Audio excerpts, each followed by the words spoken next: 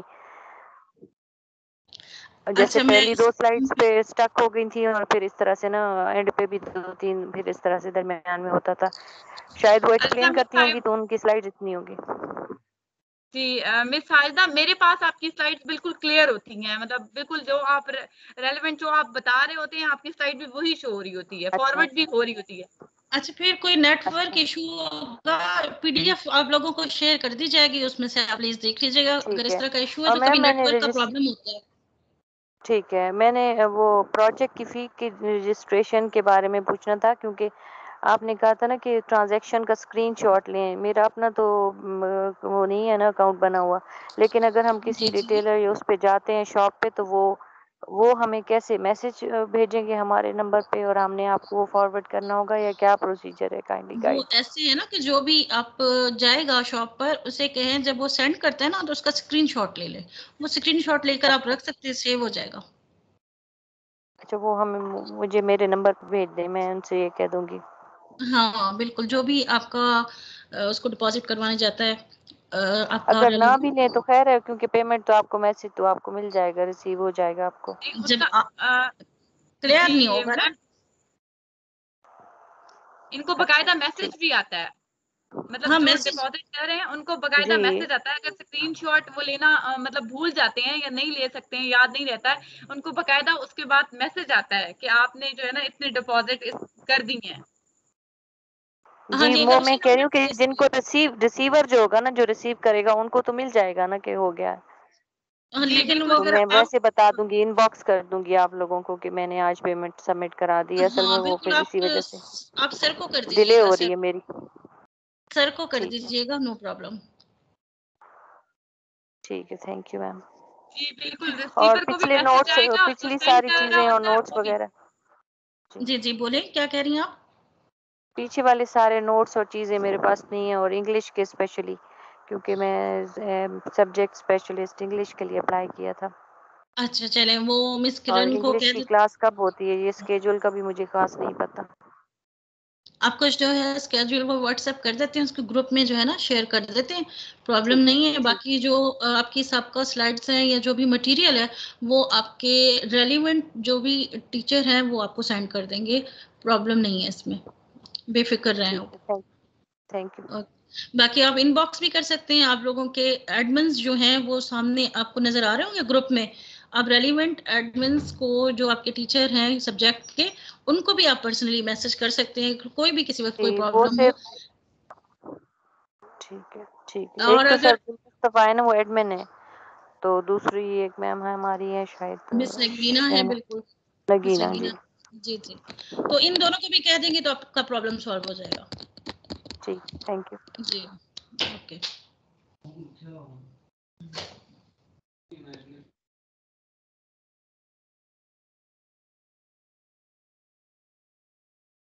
میرے خیال میں اور کس کا ہینڈ ریز ہے؟ کسی اور نے کوئی کوشچن کرنا ہو تو کچھ بھی بات کرنی ہو تو آپ لوگ کر سکتے ہیں، جیسے آج ٹائم بچ گیا۔